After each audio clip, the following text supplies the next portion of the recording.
الحمد لله نحمده ونستعينه ونستغفره ونؤمن به ونتوكل عليه ونعوذ بالله من شرور أنفسنا ومن سيئات أعمالنا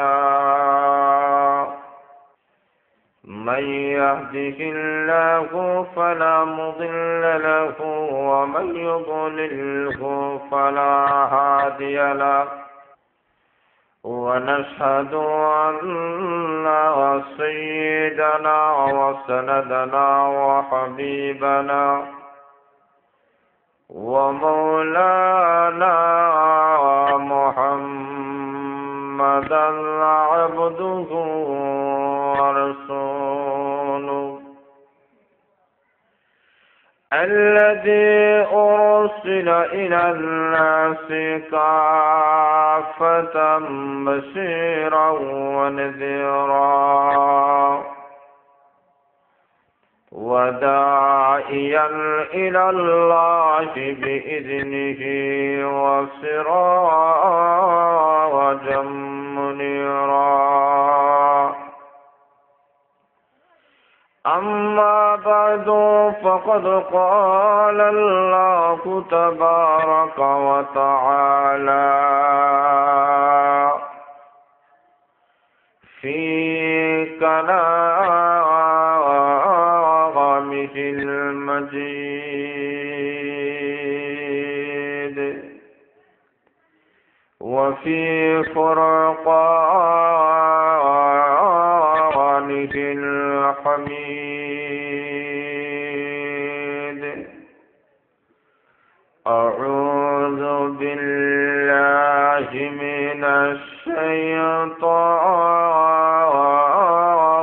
الرجيم بسم الله الرحمن الرحيم يا أيها الذين آمنوا ادخلوا في السلم بارك الله لنا ولكم في القرآن العظيم ونفعنا وإياكم بالآيات والذكر الحكيم صلى الله على سيدنا ومولانا محمد وعلى آله وأصحابه وسلم صلى الله على سيدنا ومولانا محمد وعلى آله وأصحابه وسلم بلغ العلا بكماله كشف الدجى بجماله حصلت جميع خصاله صلوا عليه وآله সম্মানিত সভাপতি সাহেব, উপস্থিত উলামা একরাম, মুরব্বিয়ান একরাম, যুব সমাজ ভাইরা, পর্দার অন্তরালের অবস্থানগত আমার সম্মানিত মা ও বোনেরা, মহান আল্লাহর কাছে লক্ষ কোটি শুকরিয়া জ্ঞাপন করি যে আল্লাহ আপনাদেরকে আমাদেরকে এই প্রতিকূল পরিবেশের মধ্য দিয়েও, প্রচন্ড ঠান্ডার মধ্য দিয়েও কোরআন এবং হাদিসের মাহফিলে আসা এবং বসার যে সুযোগ দান করেছেন, এজন্যই আমরা সবাই কলিমাত শুকুর আদায় করি। সবাই বলে আলহামদুলিল্লাহ। আপনারা এই মাহফিলে বসতে পেরে আপনারা খুশি না বেজার? আরো জোরে হয় তো খুশির আওয়াজ কি আপনাদের এলাকায় আস্তে আস্তে হয় না জোরে জোরে হয়? আরো জোরে হয়? বলিষ্ঠ আওয়াজে একবার সবাই বলুন আলহামদুলিল্লাহ। আমি আপনাদের সামনে একটা আয়াত আপনাদের সামনে তেলাওয়াত করেছি। ওই আয়াতকে সামনে রেখে কিছু আলোচনা করার চেষ্টা করব। আল্লাহ যেন আমাকে ইখলাসের সাথে বলার, আপনাদেরকে যেন আমলে নিয়তে শোনার তৌফিক দান করে, সবাই বলেন আমিন। যে আয়াতগুলো তেলাওয়াত করেছি, এই আয়াতের তরজমার দিকে আসুন। এই আয়াতে আল্লাহ রাব্বুল আলামিন বলেন, ইয়া আইয়ুহাল্লাযীনা আমানু, হে ঈমানদার লোকেরা, উদখুলু ফিস সিলমি কাফা, তোমরা পরিপূর্ণভাবে ইসলামের মধ্যে প্রবেশ করো, অথবা পূর্ণাঙ্গ ইসলামের মধ্যে তোমরা প্রবেশ করো। ওয়ালা তাত্তাবিউ খুতুওয়াতিশ শাইতান, তোমরা শয়তানের পদাঙ্ক অনুসরণ করিও না। কেন? ইন্নাহু লাকুম আদুউম মুবিন, নিশ্চয়ই শয়তান মানুষের চরম এবং পরম শত্রু। যখন ঠিক না বেঠিক? শয়তান আমাদের বন্ধু না শত্রু? আরো জুড়ে। কারণ শয়তান চায় না ওয়াজ মাহফিলে কেউ বসুক, ইমানের কথা শুনুক, আখিরাতের কথা শুনুক, ইসলামের কথা শুনুক। এটা কখনো শয়তান আরো জোরে হয় চায় না। শয়তান চায় মানুষদেরকে গুনার কাজে নিয়ে যায়, সব সময় মানুষদেরকে গুনার কাজের দিকে আহ্বান করে শয়তান। আর যারা আল্লাহওয়ালা ইমানদার, যারা আল্লাহর ওলি, যারা আল্লাহ বলে, এরা সব সময় মানবদেরকে আখিরাতের দিকে, ঈমানের দিকে আহ্বান করে। যখন সুবহানাল্লাহ, আল্লাহ রাব্বুল আলামিন বলেন, এই পৃথিবীতে আমি আল্লাহ রাব্বুল আলামিন সর্বপ্রথম যে মানুষ বানাইলাম, সেই মানুষের নাম হচ্ছে আদম আলাইহিস সালাতু ওয়াস সালাম। সেই আদম আলাইহিস সালাতু ওয়াস সালাম থেকে শুরু করে সমস্ত নবী রাসূলগণ, 1,00,000 মতান্তরে 2,24,000 নবী রাসূলগণের দায়িত্ব ছিল একটাই, সেটাই হলো মানুষদেরকে ঈমানের দিকে আহ্বান করা। যখন ঠিক না বেঠিক? আরো জোরে হয়। তাদের আর কোনো উদ্দেশ্যই ছিল না। আদম নবীর এক উদ্দেশ্য, যে মানুষদেরকে ঈমানের পথে আহ্বান করা। নূহ নবীর একই দাওয়াত ছিল, যে মানুষদেরকে ঈমানের দিকে আহ্বান করা। ইব্রাহিম নবীর একই দায়িত্ব ছিল, মানুষদেরকে আখিরাতের দিকে, ঈমানের দিকে আহ্বান করা। এইভাবে আল্লাহ বলেন, 1,00,000 মতান্তরে 2,24,000 নবী রাসূল আমি আল্লাহ পাঠাইয়াছি। সবাই একটাই মিশন ছিল, যে মানুষদেরকে ঈমানদার বানানো। যখন ঠিক না বেঠিক? আরো জোরে হয়। আর কোনো উদ্দেশ্যই ছিল না। আল্লাহ বলেন, সব নবীর একই উদ্দেশ্য, সবার একই মিশন ছিল, এই ঈমানের দাওয়াত দিতে গিয়া আমার নবীরা কত কষ্ট করেছে, আমার নবীরা কত নির্যাতিত হয়েছে। লক্ষ্য করে দেখুন, আল্লাহ বলেন, আদম আলাইহিস সালাতু ওয়াস সালাম থেকে নিয়ে আমি আল্লাহ ইতিহাস আলোচনা করেছি কোরআনের মধ্যে, যে সব নবীরাই ঈমানের দাওয়াত দিতে গিয়া দুনিয়ার ধন সম্পদের জন্য নয়, বিবি বাচ্চার জন্য নয়, ছেলেমেয়ের জন্য নয়, বলে ঈমানের দাওয়াত দিতে গিয়া সমস্ত নবী রাসূলগণ নির্যাতিত হয়েছেন। যখন ঠিক না বেঠিক? আরো জোরে হয়। এই ঈমানের দাওয়াত দিতে গিয়া নবী, সমস্ত নবীরা, এমনকি সাহাবায়ে কেরাম নিজের স্ত্রী ছেড়েছেন, ছেলে মেয়ে সবাইকে বিসর্জন দিয়েছেন, এমনকি মায়ার ধন সম্পদ বিসর্জন দিয়েছেন, নিজের বাড়িঘর সব কিছু বিসর্জন দিয়েছেন একমাত্র ঈমানের জন্য। যখন ঠিক না বেঠিক? ওই আব্দুল্লাহ ইবনে সালাম রাদিয়াল্লাহু তাআলা আনহু, আল্লাহর নবী বিশ্বনবী রাহমাতুল্লাহ আলামিন মক্কা ছাড়িয়া যখন মদিনা আসলেন, তখন আব্দুল্লাহ ইবনে সালাম রাদিয়াল্লাহু তাআলা বলেন, আমি তখন খেজুর গাছের উপরে ছিলাম, ওখানের মধ্যে ছিলাম। আল্লাহর নবীর চেহারার দিকে যখন আমার দৃষ্টি পড়লো, নবীর দিকে তাকাইয়া আমি বললাম, ইয়া রাসূলুল্লাহ, আপনি আখিরি পয়গম্বর ছাড়া আর কেউ হইতে পারে না। যখন সুবহান। আর আমাদের নবীর যেও দেখতো সেও চিনতে পারত। যখন ঠিক না বেঠিক? আব্দুল্লাহ ইবনে সালাম রাদিয়াল্লাহু তাআলা বলেন, আমি কি নবীকে দেখেই চিনতে পারছি উনি আখিরি জমানার নবী। ওই আব্দুল্লাহ ইবনে সালাম রাদিয়াল্লাহু তাআলা মুসলমান হওয়ার পরে, যখন মুসলমান হয়ে গেছেন, তখন নবীর কাছে গিয়ে 3টা প্রশ্ন করলেন। 1 নম্বর প্রশ্ন, উনি বলেন, ইয়া রাসূলুল্লাহ, ইয়া হাবিবাল্লাহ, আমি ইহুদি থাকতে, ইহুদিদের ধর্মের একটা রীতিনীতি আছে, মুসলমান ধর্মের একটা রীতিনীতি আছে। ইহুদিদের ধর্মের মধ্যে শনিবার দিন হলো সম্মানিত, আর মুসলমান ধর্মে শুক্রবার দিন হলো সম্মানিত। যখন ঠিক না বেঠিক? 2 নম্বর হলো, ইহুদিদের ধর্মে তওরাত কিতাব পড়া সওয়াবের কাজ, মুসলমানের ধর্মে কোরআন শরীফ পড়া সবের কাজ না গুনার কাজ? আর একটু জোরে হ।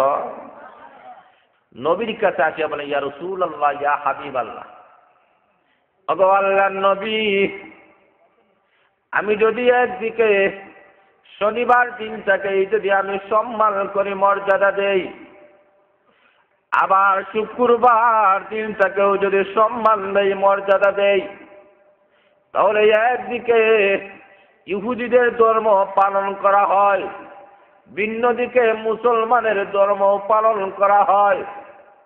2 নম্বর হলো, আমি যদি রাত্রিবেলায় যদি আমি তাওরাত তেলাওয়াত করি, আর দিনের বেলায় যদি আমি কোরআন শরীফ তেলাওয়াত করি, একদিকে মুসলমানের ধর্ম পালন করা হয়, ভিন্ন দিকে ইহুদিদের ধর্ম পালন করা হয়, কোনো অসুবিধা হয় না। 3 নম্বর হলো, ওগো নবীজি, আমি যদি উটের গোশতকে যদি হারাম মনে করি, হালাল মনে করি, আর যদি আমি উটের গোশত যদি আমি খাই না, একদিকে মুসলমান ধর্ম পালন করা হয়, ভিন্ন দিকে ইহুদিদের ধর্ম পালন করা হয়, কোনো ক্ষতি হয় না।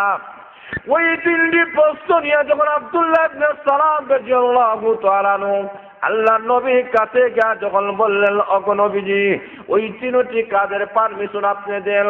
আমি একদিকে কোরআন পড়ব, ভিন্ন দিকে আমি তাওরাত তেলাওয়াত করব, একদিকে আমি শুক্রবার দিনটাকে ইবাদত বন্দেগী হিসেবে মনে করব, আবার ভিন্ন দিকে শনিবার দিনটাকে ইবাদত বন্দেগী হিসেবে গণ্য করব, একদিকে উটের গোশতটাকে হারাম মনে করব, এরপরেও আমি হালাল মনে করিয়া গ্রহণ করব না, খাইব না। ওগো নবীজি, ওই 3টা জিনিসের পারমিশন যদি আপনি দেন, তাহলে 2টা ধর্ম আমার পালন করা হয়, কোনো ক্ষতি হয় না। মুসলমানের ধর্ম পালন করা হয়, আবার ইহুদিদের ধর্ম পালন করা হয়। ওই 3টি প্রশ্ন যখন নিয়ে আল্লাহ নবীর কাছে যখন গিয়েছেন, আল্লাহ রাব্বুল আলামিন সঙ্গে সঙ্গে আমার তেলাওয়াতকৃত আয়াত নাযিল করিয়া জানায় দিলেন, আব্দুল্লাহ ইবনে সালাম রে, ইহুদি ধর্ম পালন করবায় আর মুসলমানের ধর্ম পালন করবায়, এমন ভাবে 2টা ধর্ম একসঙ্গে পালন করা যায় না। 2টা ধর্ম কখনো একত্রিত হইতে পারে না। একমাত্র তুমি ইহুদি ধর্ম ছাড়িয়া পরিপূর্ণভাবে ঈমানের মধ্যে দাখিল হয়ে যাও। আল্লাহ রাব্বুল আলামিন আব্দুল্লাহ ইবনে সালামের প্রশ্নের জবাব দিয়ে আল্লাহ ওই আয়াত নাযিল করে দিয়েছেন। আল্লাহ বলে দিয়েছেন, ইয়া আইয়ুহাল্লাযীনা আমানু দুখুলু ফিস সিলমি কাফা, হে ঈমানদার লোকেরা, ঈমানদার শুধুমাত্র বইলে হবে না। আল্লাহ রাব্বুল আলামিন এখানে ঈমানদারদেরকে আল্লাহ আহ্বান করেছেন, ইয়া আইয়ুহাল্লাযীনা আমানু, হে ঈমানদার লোকেরা। তাহলে প্রশ্ন আগে, হুজুর ঈমান কাকে বলে আগেই বলতে হবে, যখন ঠিক হবে ঠিক। আল্লাহ ঈমানদারকে যে আহ্বান করেছেন, ইয়া আইয়ুহাল্লাযীনা আমানু, হে ঈমানদার লোকেরা, ঈমান কাকে বলা হয় এটা বুঝতে হবে, যখন ঠিক না ঠিক। আর যখন আমাদের সমাজে মানুষরা মনে করে গরু হাইলেও মুসলমান ঈমানদার, আল্লাহ বলেন না, গরু হাইলে ঈমানদার নাই। ঈমানদার কাকে বলা হয়? আপনাদের মসজিদের মক্তবে ইমাম সাহেব হুজুর প্রতিদিন সকালে বেলা ঈমানে মুফাসসিলের মধ্যে ঈমানের সংজ্ঞা দিয়েছেন, যখন ঠিক না ঠিক। আর যখন কি বাচ্চাদেরকে শিখান, আমরাও ছোটবেলায় পড়ছি, আমানতু বিল্লাহি ওয়া মালাইকাতিহি ওয়া কুতুবিহি ওয়া রুসুলিহি ওয়াল ইয়াউমিল আখির ওয়াল কদরি খাইরিহি ওয়া শাররিহি মিনাল্লাহি তাআলা ওয়াল বা'সি বাদাল মাউত। আল্লাহ রাব্বুল আলামিন ঈমান কাকে বলা হয় এটা ঈমানে মুফাসসিলের মধ্যে ইমাম সাহেব আমাদেরকে শিক্ষা দিয়েছেন। আমরা ছোটবেলায় পড়েছি, মুখস্থ করেছি, কিন্তু ঈমানের সংজ্ঞা জানি না। ওই জিনিসের প্রতি বিশ্বাস করলে ঈমান হয় এটা আমরা জানি না। এমন লোক আমাদের সমাজে আছে কি নাই? আরো জোরে হন। 1 নম্বর হলো আমানতু বিল্লাহ। ঈমান যদি আপনার অন্তরে থাকতে হয় 7টা জিনিস বিশ্বাস করতে হবে। জোরে হন, কয়টা? আরো জোরে হন। 1 নম্বর হলো আমানতু বিল্লাহ, প্রথম নম্বর হলো আল্লাহর প্রতি বিশ্বাস রাখতে হবে। এই 7 আকাশ 7 জমিন বানাইয়াছেন কে? আরো জোরে হন, জমিন বানাইয়াছেন কে? আল্লাহ পাক বানাইয়াছেন কে? আরো জোরে হন। এমনি আবু হানিফা রহমতুল্লাহ বলেন, তাই যদি হয়ে থাকে তাহলে হ্যাঁ নাস্তিক শুনে রাখো, একটা মিস্ত্রি ছাড়া যদি এমনি এমনি যদি একটা গাছ এমনি কাটা যায় না, আর এমনি এমনি যদি ওই গাছটা মিস্ত্রি ছাড়া যদি নৌকা হয় না, ওই নৌকাটা যদি মাঝি ছাড়া চলতে পারে না, এত ছোট একটা জিনিস যদি এমনি এমনি হইতে পারে না, তাহলে হ্যাঁ নাস্তিক শুনে রাখ, এই 7 আকাশ 7 জমিন চন্দ্র সূর্য গ্রহ নক্ষত্র যাগুলো আছে সবগুলা কিভাবে এমনি এমনি হয়ে গেল, কিভাবে বৃক্ষ হইল, কিভাবে আকাশ হইল, কিভাবে জমিন হইল, কিভাবে চন্দ্র সূর্য হইল, আমি তো বুঝতে পারি না। একটা নৌকা যদি মিস্ত্রি ছাড়া যদি হইতে পারে না, একটা নৌকা যদি মাঝি ছাড়া যদি চলতে পারে না, এই গোটা আকাশ গোটা জমিন এমনি এমনি তো হইতে পারে না, এমনি হয় নাই। অবশ্যই একজন সৃষ্টিকর্তা আছেন, এমনি হয় না। ঠিক বলে ও আবু হানিফা এখন বুঝতে পেরেছি, আর দেরি করিও না, আর বস করার কোনো প্রয়োজন নাই, আমি বুঝতে পেরেছি এই গোটা পৃথিবীটা পরিচালনা করেওয়ালা একজন আল্লাহ আছেন। আরে আবু হানিফা, এই মুহূর্তে আমাকে কলেমা পড়াইয়া মুসলমান বানাইয়া দে। তুচ্ছ জিনিস যদি এমনি হইতে পারে না, গোটা পৃথিবীটাই তো এমনি হয় নাই, একজন সৃষ্টিকর্তা আছেন কিনা? আরো জোরে হন। তাহলে 1 নম্বর হলো আমানতু বিল্লাহ, আল্লাহর প্রতি ঈমান আনতে হবে।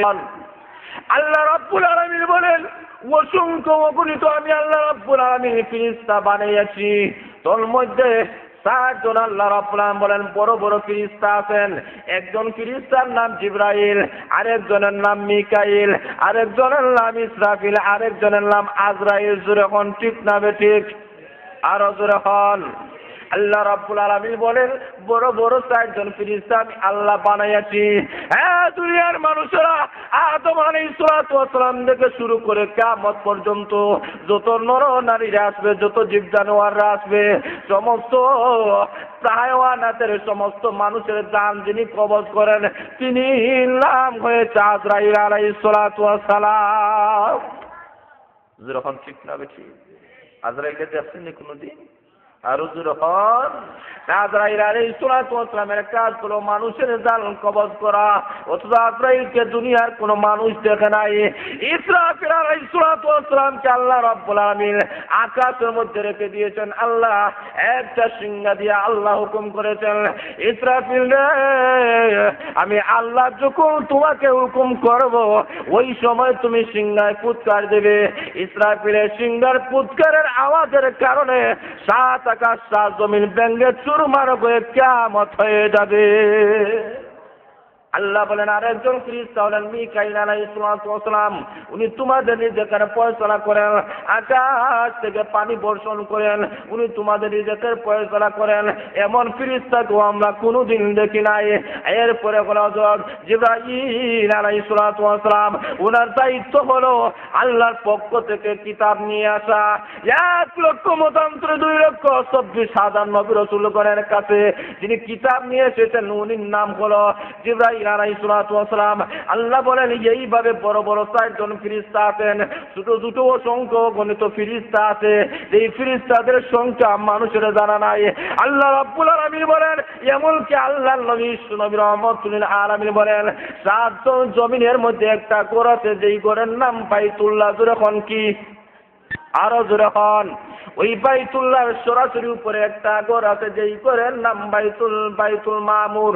আল্লাহর নবী বিশ্ব নবী রাহমাতুল লিল আলামিন বলেছেন ওই বাইতুল মামুরে প্রতিদিন 70,000 ফেরেশতারা তওয়াফ করতেছে, এরা প্রদক্ষিণ করতেছে। আল্লাহর নবী বলেছেন যারা একবার তওয়াফ করবে কিয়ামতের আগ পর্যন্ত আর দ্বিতীয়বার